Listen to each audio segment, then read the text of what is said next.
The Phantom of Dawson's Crossing. A town with a secret. Dawson's Crossing had always been the kind of town that felt caught in another era. Nestled in a quiet corner of Oregon, it lay forgotten by time, barely touched by modern conveniences. The roads were narrow, the buildings were old-fashioned, and the people seemed to carry a weight of knowledge that outsiders couldn't quite understand. Dawson's Crossing wasn't on most maps, and the locals preferred it that way. Visitors rarely stayed long, feeling an odd, unexplainable chill the moment they arrived. But for four college friends, Tom, Sarah, Evan, and Lucy, Dawson's Crossing was the perfect spot for a Halloween thrill. They'd spent the last few weeks daring each other to find a place with a real haunting, something spine-chilling to mark the end of October. Their search led them to the story of the Phantom Conductor and the town's old, abandoned train station. It was a legend they'd heard from a stranger at a local bar who claimed to have grown up near Dawson's Crossing. "Only fools go there on Halloween night," he'd said, his eyes drifting to the side as if to make sure no one was listening. "If you go, you'll regret it." Every year, the Phantom Conductor returns to claim a soul. With that ominous warning ringing in their ears, they'd packed up and headed to the town, brushing aside any concerns about the consequences of disturbing a place with such a grim history. The approach. The night air was crisp as they arrived in Dawson's Crossing, just as the sun dipped below the horizon. The town felt deserted. Only a few flickering street lamps lit the cobblestone streets, casting long shadows that stretched like dark fingers across the road. They asked around for directions to the train station, but the few locals who were out looked at them with a mixture of pity and fear. "Best stay away from there," said a man at a gas station. "Ain't nothing but bad memories at that station." Ignoring the warnings, the four friends walked down a narrow path lined with skeletal trees, the branches twisting overhead like arthritic hands reaching for the sky. At the end of the path, the old station stood, draped in shadows. Weeds and ivy clawed up its crumbling stone walls, and the windows were thick with dust, obscuring whatever lay within. The station. As they stepped onto the platform, a thick fog rolled in, swirling around them, almost as if the ground itself was coming alive. Lucy shivered, her gaze fixed on the rusty old tracks that disappeared into the fog. "You guys, maybe we should turn back. Something doesn't feel right," she whispered. But Tom, always the boldest, scoffed. "Come on, we're here for a reason. It's Halloween. What better time to find a real ghost?" He stepped forward, dragging Sarah and Evan along with him as Lucy reluctantly followed. They stood in silence, waiting, the night so quiet they could hear their own breath. The minutes ticked by slowly, and just when they were about to call it quits, a low rumble echoed through the air. It started as a faint vibration under their feet, but soon grew louder, a rhythmic churning like the sound of an approaching engine. Do you guys hear that?" Sarah asked, her voice barely more than a whisper. A distant light appeared down the track, slowly growing brighter. It cut through the fog, casting eerie shadows over the station. Then, with a low whistle that seemed to split the night, a spectral train emerged from the mist. It wasn't a modern train, but a hulking, old-fashioned steam engine with the numbers 1894 painted in faded letters on its side. The windows were dark, but as the train rolled to a stop, they could see shadowy figures inside. Passengers with faces twisted in horror, their eyes empty and staring. The Phantom Conductor. The door to the first car creaked open, and out stepped a figure dressed in a dark conductor's uniform. He was tall and gaunt, his face pale as moonlight, and his eyes hollow, like two dark wells that led straight into the abyss. He held a lantern in his hand, and as he raised it, its glow illuminated his skeletal features, revealing a crooked smile. Without a word, he beckoned them forward, his bony hand gesturing to the open door of the train. A chill spread through them as his gaze fell on each of them in turn, his eyes seeming to pierce through to their very souls. "Well, what does he want?" Evan stammered, stepping back. But before any of them could answer, they felt an unexplainable pull, like an invisible hand drawing them toward the open door. Tom was the first to step forward, almost in a trance. One by one, they boarded the train, feeling a strange compulsion they couldn't resist. Inside, the train was dimly lit, casting shadows over rows of empty seats. But as they walked down the aisle, they realized the seats weren't empty after all. Ghostly figures sat in silence, their faces blurred and twisted with expressions of agony and despair. The train jolted forward, picking up speed as it hurtled into the fog. The windows revealed a landscape that was no longer Dawson's Crossing, but a twisted, decaying version of it. Buildings appeared warped and distorted, trees were blackened and burned, and the sky was an endless shade of gray. They could hear the whispers of the ghostly passengers, each telling their story in hushed, sorrowful tones. Tales of lives lost, loved ones abandoned, dreams shattered. The conductor moved silently down the aisle, his hollow eyes never leaving them. He stopped in front of Lucy, who was shaking with fear, and leaned down. In a voice that sounded like the hiss of escaping steam, he whispered, "Only one can leave." Panic surged through them as they realized what he meant. The train wouldn't release them all. One of them had to stay.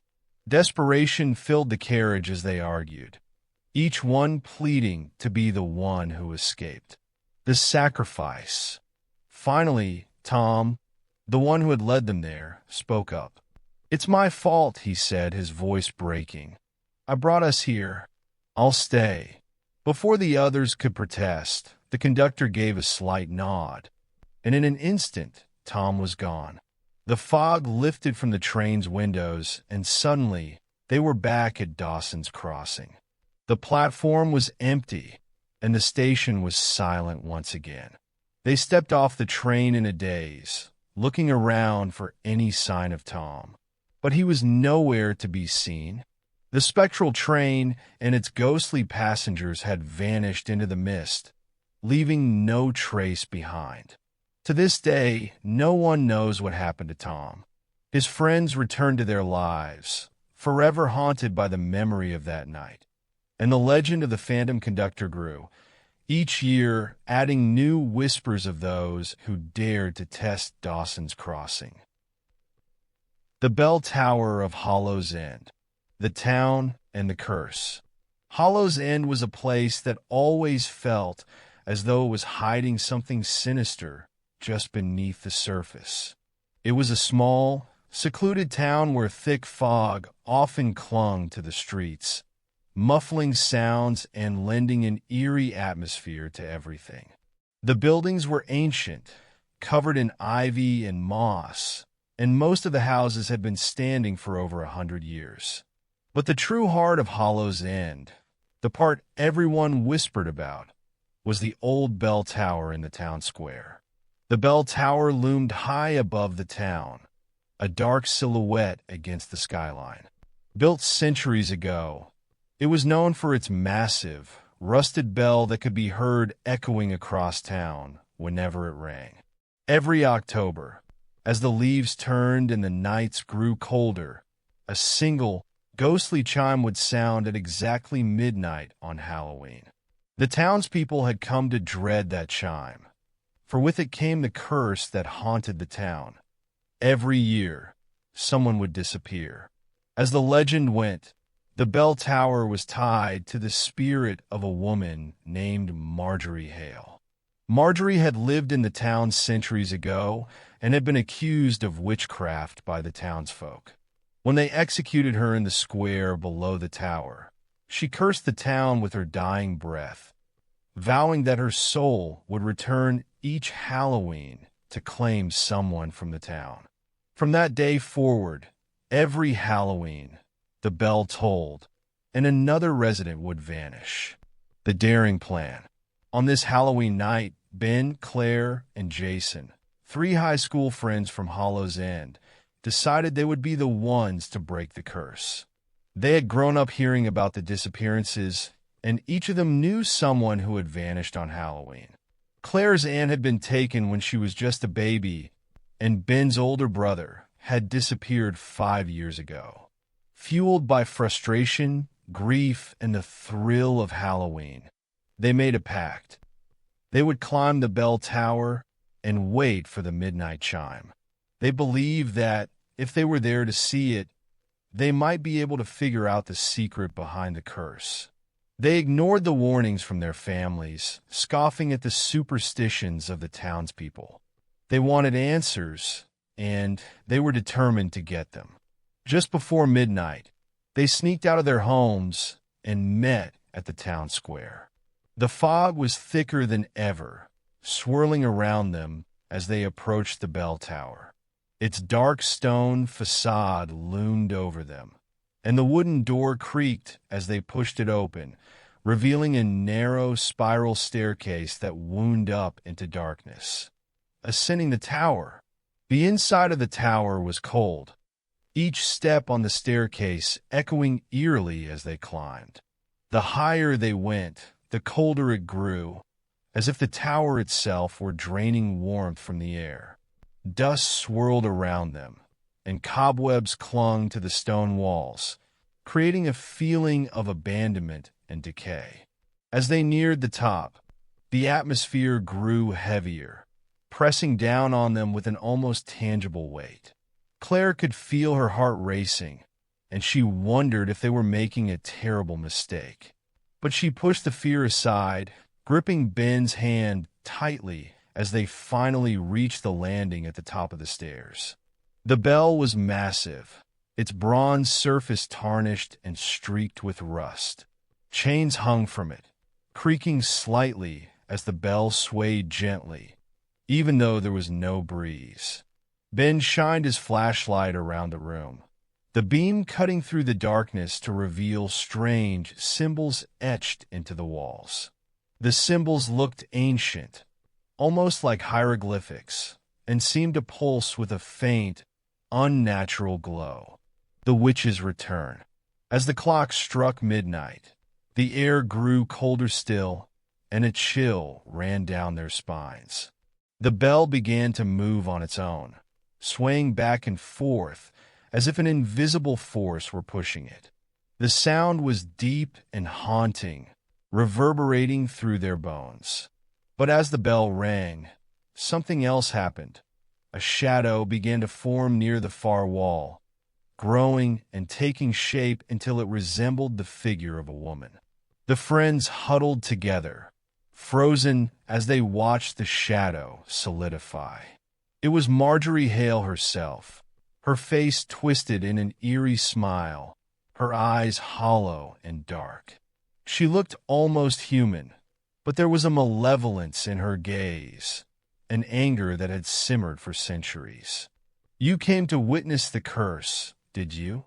Her voice echoed, filling the air with a low, sinister tone. "You've come to see what has bound me to this wretched town." Ben, trying to be brave, spoke up. "Why are you doing this? Why do you take someone every year?" Her gaze shifted to him, her smile widening. "Because your town betrayed me. They called me a witch, a fiend, and took my life. So I take theirs one by one until they feel the weight of what they've done." She stepped closer, her form flickering as she moved, like smoke caught in a breeze. "And tonight, one of you must stay." Choosing the sacrifice, fear seized them, and they scrambled back, trying to find an escape. But the door was closed, and the staircase behind them seemed endless, twisting and turning as if it would never lead them to safety. They were trapped, desperate. Claire looked at Marjorie and tried to reason with her. "Please, we're not the ones who hurt you. We're innocent. None of us were even alive then." Marjorie's face softened, but only for a moment. "Innocent or not, you are bound to this town. My curse holds you just as tightly as it held those before you." She paused, her eyes flickering from one friend to the next. "One of you must remain here, or all of you will." The friends stared at each other, horrified, realizing they were being asked to choose who would stay. The air was thick with fear and desperation. Jason's eyes darted around, looking for any possible way out, but there was none. The curse was real, and Marjorie Hale was no mere ghost. She was the embodiment of the town's dark past. In a moment of panic, Claire pushed Jason forward. "Take him!" she screamed, not entirely realizing what she was saying, her survival instincts overtaking her guilt and fear. Jason stumbled forward, stunned, his face a mask of betrayal and horror. "Claire, how could you?" But before he could finish, Marjorie's hand reached out, wrapping around him like a vice. His scream echoed through the bell tower, fading into silence as his form dissolved into the shadows, merging with the darkness until he was gone. The escape and the aftermath. The fog began to lift, and the pressure in the room eased. The door to the staircase creaked open, as if inviting them to leave. In a daze, Claire and Ben stumbled down the steps, their minds reeling from the horror they had just witnessed. When they finally reached the bottom, they found themselves back in the town square. The fog had dissipated, and the streets were silent. Hollow's End was exactly as it had been before they entered the tower, but something had changed within them. They were marked, forever bound to the curse that claimed one of their own. They returned home, each haunted by guilt, their friendship fractured beyond repair. Claire could still see Jason's face every time she closed her eyes, his look of betrayal etched into her memory. And every Halloween, she would hear the toll of the bell, reminding her of the choice she had made, the sacrifice that had saved her life but damned her soul. The townsfolk never saw Jason again, and his name joined the list of those who had vanished without a trace. To this day, Hollow's End remains cursed, and on Halloween, the bell tolls at midnight, calling out to claim another soul, another unwilling sacrifice to the witch's wrath. The Watchers of Blackwood Hollow, a town lost in the woods. Blackwood Hollow was one of those places that felt perpetually shrouded in shadow. Located deep within a dense forest, the town was surrounded on all sides by towering pines that seemed to stretch endlessly toward the sky. The forest was so thick that daylight barely penetrated its canopy, and the town itself was often cloaked in a gloomy half-light, even at midday. There was a strange silence to the place, broken only by the occasional rustling of leaves and the distant calls of unseen animals. Blackwood Hollow was known for one thing above all else: its watchers. The locals spoke about them with a mix of fear and reverence, warning children to stay close to home after dark. The watchers, they said, were ancient, shadowy figures that lurked at the edge of the woods, forever watching, forever waiting. It was said that anyone who wandered too close to the forest's edge at night would feel their gaze, cold and unyielding, and that those who entered the woods after dark might never return. For years, no one knew where the Watchers came from or why they were bound to Blackwood Hollow. Some said they were spirits of townspeople who had once lived in the village, now condemned to guard the woods forever. Others believed they were a punishment, a curse laid upon the town for ancient sins long forgotten. But whatever the truth, one thing was certain. The Watchers were real, and they were always there. A dare gone wrong. It was Halloween, and for three friends, Lily, Max, and Theo, the legends of Blackwood Hollow's Watchers were just spooky stories. They had grown up hearing tales of people who had vanished, of the strange figures seen at the forest's edge, but they were convinced it was nothing more than small-town superstition. That year, they decided to prove it once and for all by spending the night in the woods. It was Max who had suggested the dare, and Lily and Theo, wanting to show they weren't afraid, quickly agreed. They made a pact to meet after sundown, bringing flashlights, sleeping bags, and a few snacks.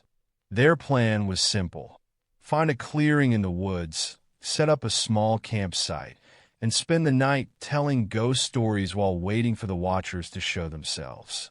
As they walked down the narrow dirt path leading into the forest, the trees loomed overhead, their branches interlocking like a cage. The deeper they went, the quieter the world became, as if even the animals had abandoned this place. By the time they found a small clearing and set up camp, darkness had fallen completely, and the only sound was the wind whispering through the trees. They sat around their makeshift campfire, laughing nervously and telling each other stories.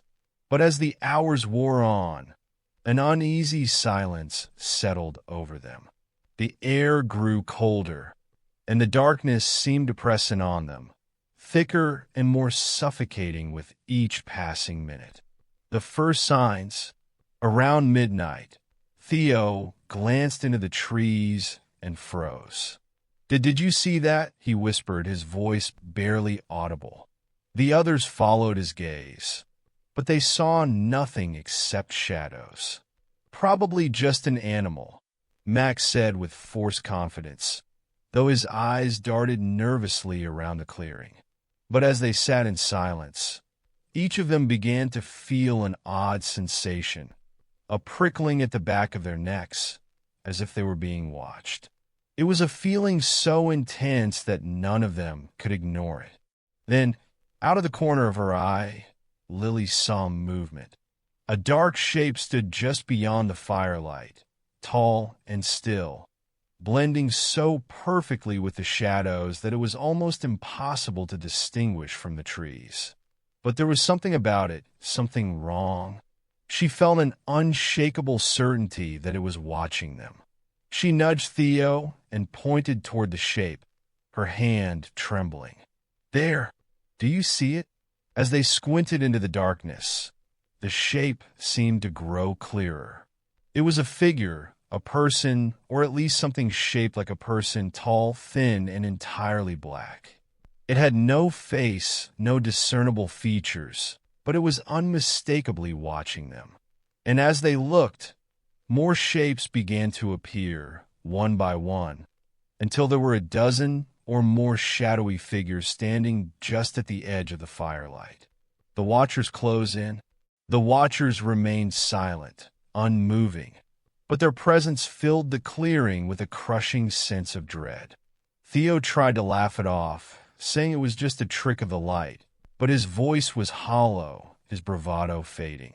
Max, who had been so eager for the dare, was now visibly shaking, clutching his flashlight like a lifeline. "I think we should leave," Lily whispered, her eyes never leaving the figures. This isn't normal." But when they tried to stand, their legs felt heavy, almost as if the ground itself were holding them in place. Panic surged through them, and Max managed to break free first, stumbling backward and aiming his flashlight at the nearest figure. The beam illuminated the Watcher's face, or rather, the absence of one.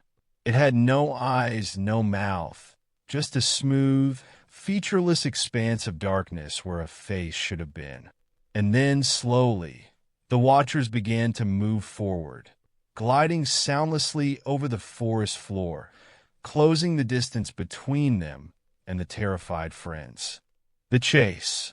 Desperate, the three friends turned and ran, abandoning their campsite as they fled through the darkened woods. The forest seemed to twist and change around them, paths they had walked earlier becoming unfamiliar and winding. The trees loomed closer together, their branches like skeletal arms reaching out to ensnare them.